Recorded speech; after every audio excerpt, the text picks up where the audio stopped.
आणि चरित्र भाग बोललेल्या वेळेमध्ये मी 7:45ला उभा राहिलो असं मगाशी म्हणालो तुम्हाला. 9:15ला कार्यक्रम संपेल याची दक्षता घेईल. पुढे मध्यंतर आणि एक सुश्राव्य कीर्तन ज्यांच्या वडिलांच्या जवळ त्यांचे चारुदत्त आपले समोर आहेत, राष्ट्रीय कीर्तन सम्राट. अन्न वस्त्र आणि निवाऱ्यासह मला विद्यादान ज्यांनी देऊन घडवलं ते आमचे गोविंद स्वामी आखळे आणि गण्णा कोपरकर. त्यांच्या तालमीमध्ये त्यांच्या अध्ययनाखाली तयार झालेलं काही थोडंफार जे असेल चांगलं ते त्यांचं असेल.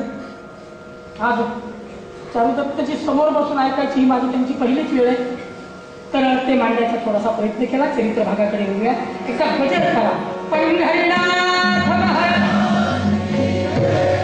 जय जय भूमी.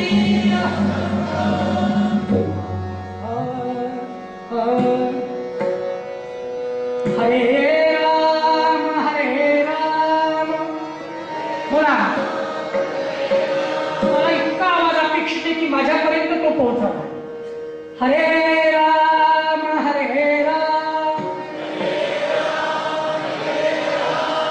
राम राम हरे हरे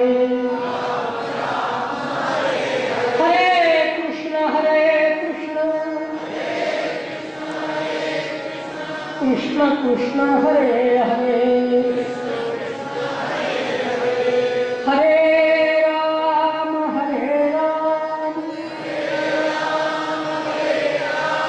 राम राम हरे हरे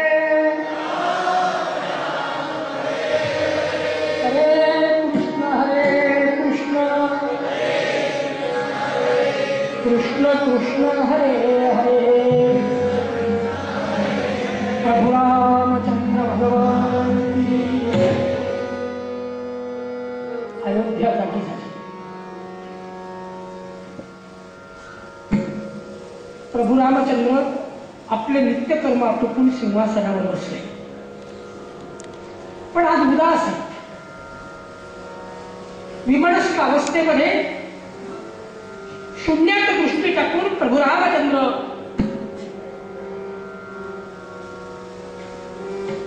कितीतरी वेळ एकटक बघत होते. कितीतरी वेळ गेला. दिग्मुख अवस्थेमध्ये रामरायाला असं बघताना ही पहिलीच वेळ. वशिष्ठ महाराजांची स्वारी दरबारात आली आणि एकदम भाडावाले रामचंद्रांनी बघितले गुरुदेव. सिंहासनावरून पटकन उठले, नमस्कार केला. नीट ऐका, धर्म का हवा? राजशक्तीला धर्मशक्तीचं अधिष्ठान होतं, धर्मशक्तीला राजशक्तीचं नाही.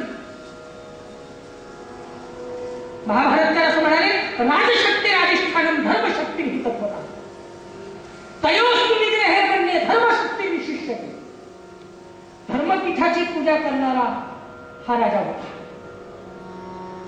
आता धर्माचार्यच राजाच्या पुढे जातो, लोटांगण घालून, आणि स्वतःला धर्माचार्य म्हणवणाऱ्याचा केवढा छळ केला जातो त्याचाही प्रत्यंतर आपण पाहतो. जगद्गुरु शंकराचार्यांची अटक हा त्यातलाच एक भाग. रामदेव बाबांचा झालेला छळ हा त्यातलाच एक भाग. माझ्यापेक्षाही जास्त चांगलं आमचे चारुदत्त आपल्या पुढे मानते. हिंदू आणि हिंदू धर्माचार्य नामशेषच करायचे. जर हिंदू धर्म नाहीसा करायचा असेल तर आधी धर्माचार्य नष्ट करायची. ही एवढं मोठं षडयंत्र या देशामध्ये शिक्षण.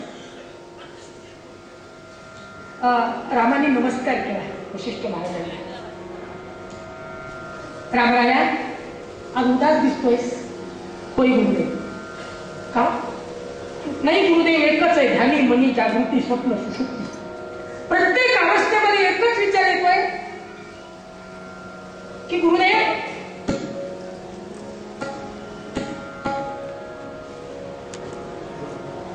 माझ्या अयोध्येमध्ये दुष्काळ का? काय झालं होतं अयोध्येमध्ये? अरे ज्या अयोध्येमध्ये जमिनीला कधी पीक टाकलं नव्हतं, तळ्या विहिरीचं पाणी तरी आटलं नव्हतं, नद्यांचं पाणी तरी आटलं नव्हतं, घरामध्ये कधीही चूल पेटली नाही, असं अयोध्ये प्रदेशामध्ये गाव नव्हतं. त्याच अयोध्येमध्ये जमिनीनं पीक टाकलं, पाणी आटलं, अकाली वृद्धत्व नागरिकांना यायला लागलं, अकाली वैधव्य यायला लागलं. गुरुदेव का झाला असं मला सांगा ना तुम्ही. गुरुदेव का? आणि रामचंद्रांच्या या प्रश्नाला वशिष्ठांनी उत्तर दिलं. वशिष्ठ महाराज म्हणाले, जानकी ऐसे चित्रत्न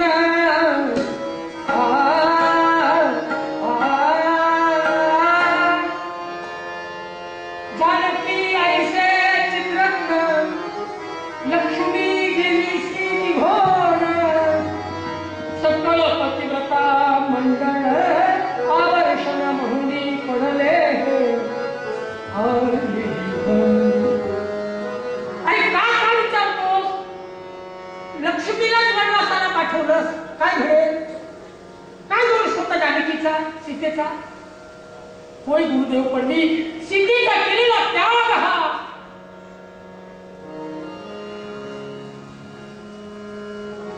पतीला पत्नीचा केलेला त्याग नाहीये गुरुदेव. एका राजाने राणीचा केलेला तो त्याग आहे, राज्यासाठी केलेला त्याग आहे. जर प्रजा आमच्यावर दोषारोप करीत असत तर गुरुदेव अशी राणी माझ्या दरबारात राहायला लायक ठरेल म्हणून केला. ठीक आहे राजा, पण मग ही परिस्थिती बदलायला मी काय करू? पुन्हा माझ्या अयोध्या सुजलाम सुफलाम मलयज शीतलाम सस्य श्यामलाम कशी होईल? राजा, तू अश्वमेध नावाचा एक यज्ञ कर. अश्वशाळेतून एक उत्तम घोडा शामकर्ण या नावाचा, अष्टपैलू देव मणी त्याच्या गळ्यामध्ये असा, आणि तो घोडा यज्ञीय पशु म्हणून सोडून दे. तोपर्यंत यज्ञाची तयारी कर. प्रत्येक प्रदेश जिंकून घोडा तुझ्या पुढे आला की मग यज्ञाची सांगता. रामचंद्रांनी वशिष्ठ महाराजांच्या आदेशानुसार शाळेतून शामकर्ण आणला, अश्वशाळेत. आणि त्या शामकर्णाच्या गळ्यामध्ये एक सुंदर पत्रिका लिहिली. काय पत्रिका लिहिली? त्याच्यातला मजकूर असा, रघुकुल नंदन सीतापती तो अनन्या करीतो.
अशा आशयाचा मजकूर त्या घोड्याच्या गळ्यामध्ये बांधला आणि ती सुवर्ण पत्रिका घेऊन त्या घोड्याच्या पाठीमागे काही दूध निघाले. घोडा निघाला निघाला निघाला निघाला. मध्ये रामाच्या मनामध्ये विचार आला की गुरुदेवांनी आपल्याला अश्वमेध यज्ञ करायचं सांगितलं खरं, पण कुठलंही यज्ञ कर्म हे आपल्याकडे पत्नीशिवाय ते शक्य नसतं. धर्मेच्या, अर्थेच्या, कामेच्या, नातीचरामी अशा आपण विवाह बंधनामध्ये शपथ घेतो की नाही? की धर्माला, अर्थाला, कामाला आणि मोक्षाला चारीही ठिकाणी तू बरोबर आहेस माझ्या. कीर्तनाला सुद्धा तू माझ्या बरोबर आहेस, सिनेमालाच नाही. पत्नी ही सगळीकडे असतात, धर्मकार्यात तर नक्कीच तिथं असणार. पण आज ती नसताना यज्ञ कर्म करणे हे कितपत उचित आहे, योग्य आहे का, असा प्रश्न पडला. गुरुदेवांना विचारूयात आपण काय करायचं. वशिष्ठांनी सांगितलं, रामचंद्रा काळजी करू नकोस, तू एक प्रतिमा तयार कर सीतेची, ती प्रतिमा घेऊन यज्ञ तयार कर, यज्ञाला बस. तोपर्यंत माझा हेतूच एवढा आहे की त्या यज्ञाच्या सांगतेपर्यंत तुझी पत्नी तुझ्यापर्यंत प्राप्त होईल. लक्ष्मी पुन्हा तुला मिळेल. आणि यज्ञाला आरंभ झाला, यज्ञ सुरुवात झाली. इकडे घोडा सोडला, 56 देश जिंकत घोडा निघाला. असा प्रदेश पादाक्रांत करीत असताना घोडा वाल्मिक ऋषींच्या आश्रमामध्ये आला. नेमकं वाल्मिक ऋषी वरुणाच्या यज्ञाला गेलेले होते आणि लव खेळत होते. काही आपल्या आश्रमवासीय बालकांच्या समवेत, मित्रासमवेत लव खेळत होता. त्या घोड्याच्या पाठीमागे रक्षणासाठी पाठवलेला शत्रुघ्न दूरवर अजून घोड्याच्या बरोबर आलेला नव्हता, तो पाठीमागेच. आणि नेमकं ती सगळी मुलं त्या आश्रमामध्ये कर्दळी वनात खेळत असताना हा अपरिचित प्राणी त्या आश्रमात आलेला बघितला. अरे बाळांनो, आपल्याला गुरुदेवांनी सांगितलं ना, घोडा घोडा घोडा म्हणतात, तो हाच काय प्रतिभा यायचा होय. म्हणून लव तिथे जवळ गेला. आणि लव जवळ गेल्यानंतर तुम्हाला सांगतो, त्या घोड्याच्या गळ्यातली ती पत्रिका वाचली. कवी वर्णन करतात, सहचर मित्र सवे खेळता, सहचर मित्र सवे खेळता,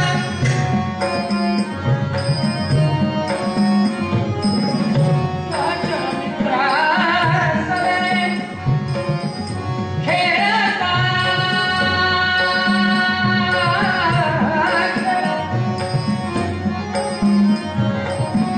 सहचर मित्र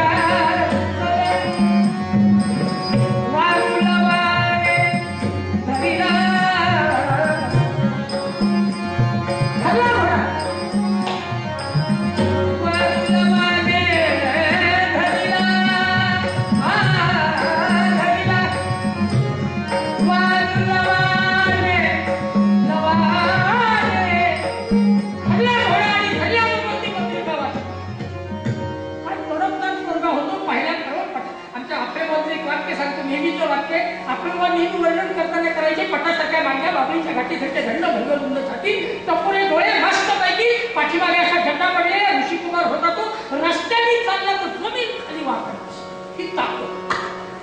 आता पोरं रस्त्याने चालले तर लाईटच्या खांबाला जात म्हणजे कशामुळे नाही वाढायला लुटून गेलो. आता सगळं संपलं. पूर्वी भारतीय संस्कृती पराक्रमावर प्रेम करणारी. अर्जुनानं पराक्रम केला म्हणून द्रौपदीनं माळ घातली. आता काय वगैरे सांगत बसत नाही. रामानं पराक्रम केला म्हणून सीतेनं माळ घातली. बरोबर आहे. आता पराक्रमच नाही. परवा एकाला विचारलं, तुझं नाव काय? म्हणाला विक्रम. म्हणलं विक्रम साहेब काही पराक्रम म्हणाला, कसला पराक्रम? मी चक्र.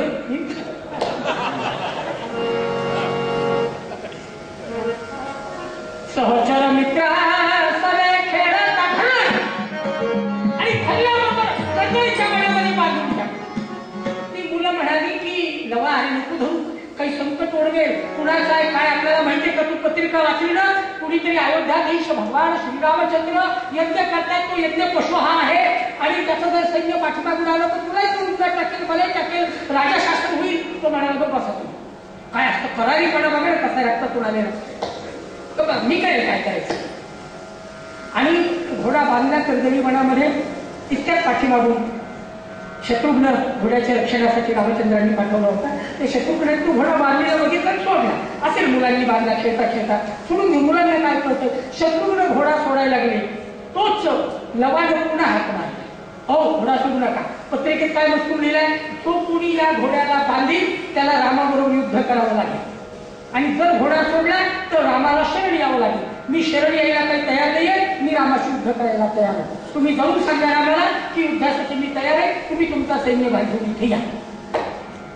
शत्रुघ्न बघतच राहिला. अरे बाळांनो, युद्ध म्हणजे काही तोंडच्या भातपोळ्या नव्हे, तोंडच्या भातसाठी काही गप्पा नाही. तुम्हाला युद्ध म्हणजे खूप त्याच्यात जीवितहानी होऊ शकते, त्याच्यात तुम्हाला सैन्य भरपूर पाहिजे. तुम्ही त्या रामाबरोबर युद्ध कसं करणार? तुम्ही काळजी करू नका, माझा भाऊ आणि मी समर्थ. तुम्ही रामचंद्रांपर्यंत निरोप पाठवा.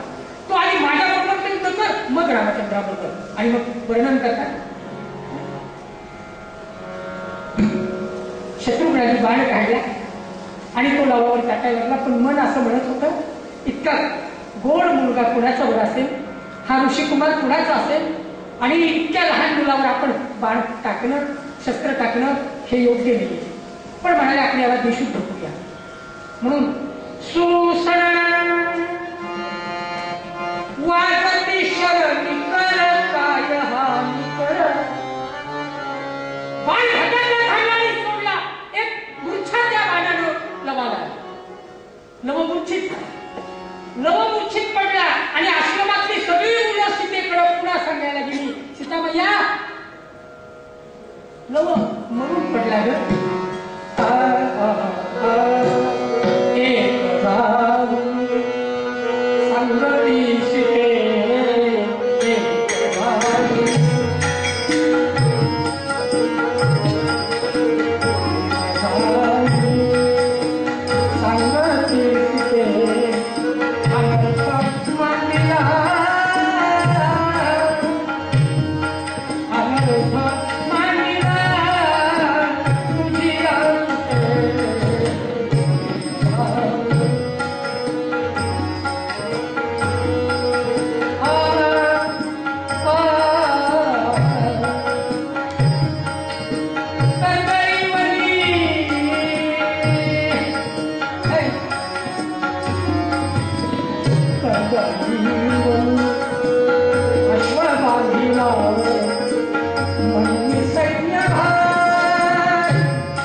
क्षमा मागतो मी आपली कोणाच्या भावना नाही दुखवत पण नारदीय कीर्तनासारखं संपन्न कीर्तन या जगात दुसरं कुठलं नाही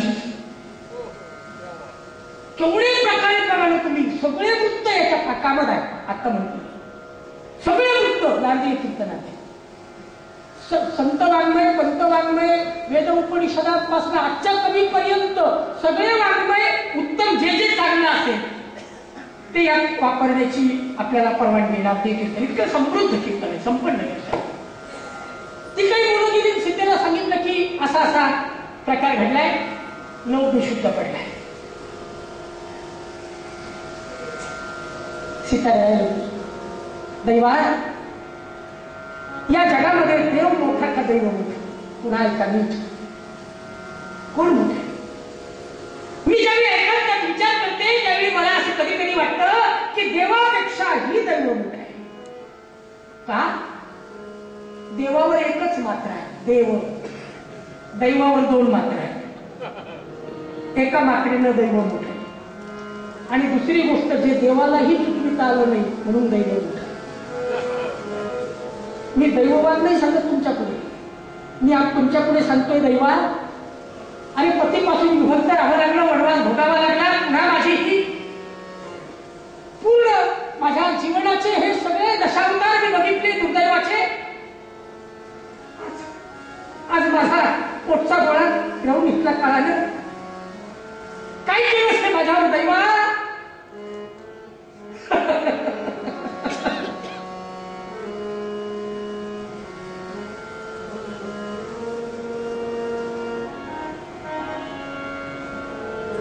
माझे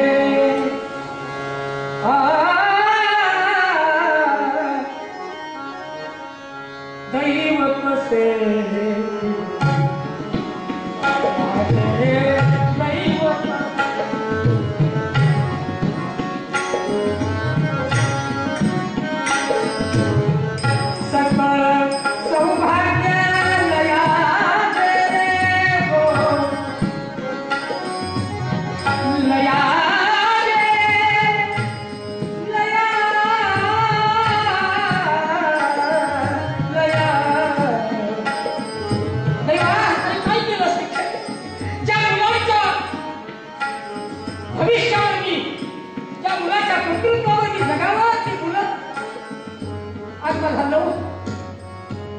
मरण पावला इतक्यात उशीर जो गेला होता ना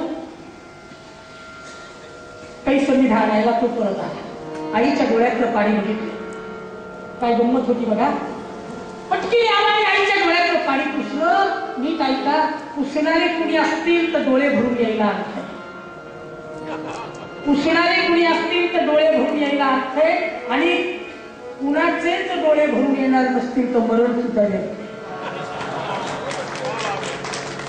कुणाचेच डोळे भरून देणार. आज आम्ही रडायला लागलो तर पुसणारे कोणी नाहीतच, म्हणून आमचाच हातरुमाला घ्यायचा आणि आम्ही पुसायचो. हातरुमालाचा जन्म तेव्हा झाला. आई आणू नकोस, काय घडलं काय, सगळ्या वृत्तांत सांगितलं. आख्यायिका कट केलं का, पुढं कसं जायचं, एक दिवसाचं कट केलं. सगळ्या वृत्तांत सांगितलं. अरे तो बघ लव विशुद्ध पडलाय का, मरण पावलाय, कोणीतरी मुलं सांगायला आली होती. तसाच शस्त्र घेऊन निघाला, धाड धाड धाड धाड पाय टाकीत. आई, जर माझ्या मुलाला खरंच काही आघात झाला असेल तुझ्या मुलाला, तर मी यमराजाच्या नगरीत जाऊन त्याचे प्राण परत आणेल, काळजी करू नको. तू नाम नरका त्रायते ती पुत्र, अशी पुत्राची अशी मुलं जन्माला यावी. तुकाराम महाराज म्हणतात मी त्यांची सेवा करेन. महाराजांचं काय सुंदर वचन आहे. महाराज म्हणाले सुपुत्र संसारी कुलाचे मंगल, सुपुत्र संसारी कुलाचे मंगल, वंशोद्धरण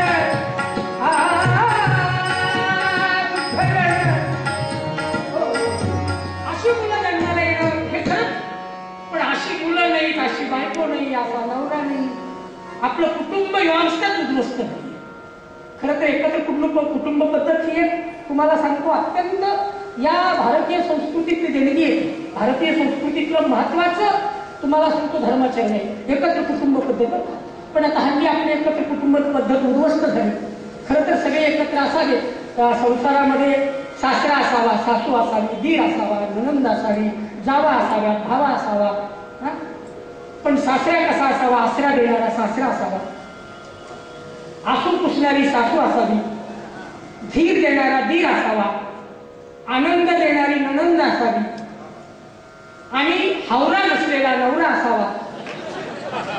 आणि तुम्ही कुठेही नका जाऊ, आपण दोघीही इथेच राहू असं म्हणणारी जाऊ असावी. पण आता काही सांगायची की कारण आजच्या घराचं वर्णन करायचं ठरलं तर बस वेळ नाही. मग आता कधी पुन्हा आलो तर कॉलेजमध्ये जरूर करेल. कुटुंब व्यवस्थेवर बोलूया. आमच्या समर्थांनी वर्णन केलंय की कुटुंब व्यवस्था, काय सुंदर श्लोक आहे समर्थांचा. असं घर असं वर्णन नाहीये. बस आई लढू नकोस, मी येतो आता. आणि निघाला शस्त्र घेऊन. तो निघाला इतक्यात शत्रुघ्न जो घोड्याचा शोध घेण्यासाठी, घोड्याचं रक्षण करण्यासाठी होता, तो रामापुढे जाऊन रामरायाकडे प्रार्थना करतोय. रामा, 55 देश जिंकले, पण एक देशामध्ये एका प्रदेशात घोडा हिंडत असताना एका छोट्याशा कोवळ्या मुलानं घोडा धरलाय आणि अर्धशर बाहेर टाकून मी त्याला विशुद्ध केलंय. तुम्ही बघायला तर चला ना. अरे कशाला त्या मुलाने शुद्ध केला? नाही गुरुदेव, तुम्ही चला ना बघायला. वशिष्ठ महाराजांना सुद्धा विनंती केली. रामराया, रघुराया, दादा तुम्ही चला ना हो, म्हणून रामाला विनंती करतायत. राम रथामध्ये बसले आणि शत्रुघ्न असं राम त्या वाल्मिकीच्या आश्रमाजवळ तमस्येच्या तीरावर आलेले. रथ दौडतोय. तोपर्यंत आपल्या या लवाला काही झालंय का म्हणून कुश बघतोय मांडीवर आणि समोरून एखादा रथ दिसला. पण ज्या काही अस्त्रविद्या, मंत्रविद्या, तंत्रविद्या वाल्मिकींनी शिकवल्या होत्या त्याच्यातून या कुशानं लवाला शुद्धी मिळाली. आणि आल्याबरोबर दोघंही सज्ज झाले युद्धाला. आणि बघितलं रामानं त्यांना आणि त्यांनी रामाला. काय दुर्दैव होतं बघा ना. पोटची मुलं समोर होती पण तरीही ही आपलीच मुलं आहेत याची ओळख. आणि मग रामांनी विचारलं, बाळांनो कुणाचे रे तुम्ही मुलं, कुणाचे रे तुम्ही मुलं? हा कुश म्हणाला, दादा हा युद्ध करायला आलाय का गप्पा गोष्टी करायला आला? काय पदव्या लिहिल्या त्याच्यावर राजाधिराज, सम्राट, अयोध्याधीश. आणि आपल्याला विचारतो तुम्ही कोण, काय नाव, काय गाव, काय? आज युद्धच करणं म्हणावं. लवाणी सांगितलं, कुशा मोठ्या माणसांचा अनादर करू. आपण विचारताय तर ते उत्तर दिलं काय हरकत आहे? कुणाची वाढलं तुम्ही मुलं? सांगायला लागली आम्ही मुलं जानकी जानकी जानकी कमल उदरात जन्म दोघांचा. जानकी कमल उदरात आम्ही सगळ्याकडे छळ केला बहु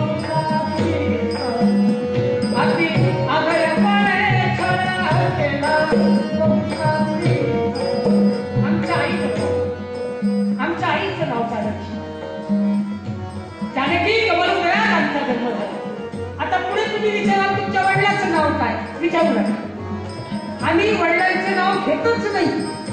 काय बाळांनो,